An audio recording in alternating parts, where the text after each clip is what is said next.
In 2022, the United States holds the first congressional hearings on unexplained aerial phenomena in 56 years.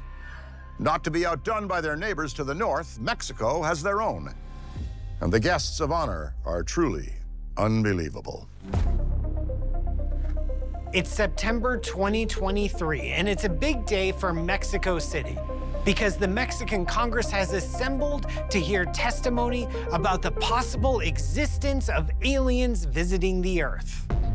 It's a specific journalist and ufologist, a man named Jose Jaime Mawson, who really steals the limelight. Dramatically, Mawson takes the microphone and hails two of his assistants to bring in two large coffin-like boxes into the room. When he unveils the controversial contents, a hush falls over the crowd. Mawson claims what they have in front of them are the bodies of two dead aliens. They look milky white, like paper mache, and Mawson has named them Clara y Mauricio, and he claims that one is a male and the other is a female alien. Mawson claims that these bodies were found deep underground in the Nazca Desert of Peru in September of 2017. And before any of the lawmakers in the room could call BS, Mawson alleges that he's had these corpses carbon dated by Mexico's National Autonomous University. And according to the doctor, the bodies were buried over a millennia ago. The timeline is shocking, but it's the biology that Mawson says defies explanation. He claims to have had their DNA tested, and the results are that they're not human. And according to him, since there's nothing on Earth that currently looks like them or has ever been found in history that resembles them, this must be the greatest evidence of alien visitation ever found. Even NASA gets involved and asks for samples of these so-called alien bodies. But to this day, Mawson refuses to share the bodies. He won't give anyone any samples, and the debate about the authenticity rages on across the internet, but also behind closed doors in the offices of these Mexican officials. In August of 1976, 27-year-old twin brothers Jack and Jim Weiner decide to go on a camping trip to Alagash, Maine. Along with them come their childhood friends, Charlie Foltz and Chuck Rack. The boys spend the first day hiking, setting up camp, just enjoying nature. But on the second night, something weird happens. They notice a bright white light in the sky. It's not high enough to be a star, and it's not low enough to be a flashlight. And there's no electricity in the middle of the forest, so clearly it's not some sort of streetlight. It's just hovering there, and maybe it could be a helicopter, but the weird thing is it's not making any noise. Jim grabs his binoculars. It's blindingly bright, and after a few moments, it just blinks out. Despite the mystery of the bright light, the boys move on to their next campsite, not giving it another thought. On the fourth night of their trip, the men decide to go night fishing on the lake. In order to be able to find their way back to camp in the dark, they set a big bonfire. So as the night goes on, they're out on their canoes fishing. Chuck gets this weird feeling. An eerie one, as if they're being watched. And as he turns around, he sees this bright orb of light again. The light is acting very strange. It's pulsating. It looks like a miniature sun. And so Charlie suggests, why don't we, SOS it with our flashlights? And as they do, it actually looks like the ball of light messages back. For a moment, the men are all very excited, but soon their excitement changes. The orb is closing in on them, and they realize they are not going to be able to outrow it.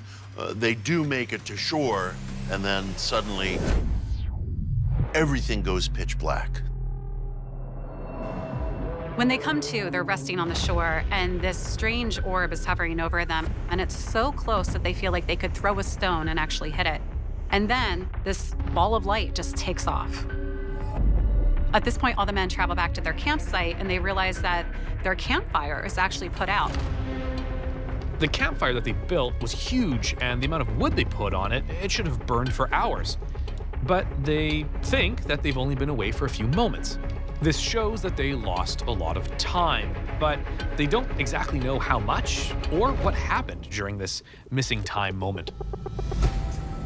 When they get home, they disclose the episode to some close friends and family members, and as they feared, they're met with shrugs or strange looks. Nobody takes seriously their account. The general consensus is that they just probably stayed up too late camping, and they just imagined it all. 12 years later, still haunted by their experience in Alagash, the boys decide to undergo hypnosis to uncover what happened to them that night. Incredibly, in private sessions, each of the 4 men recounts the same bizarre incident that occurred.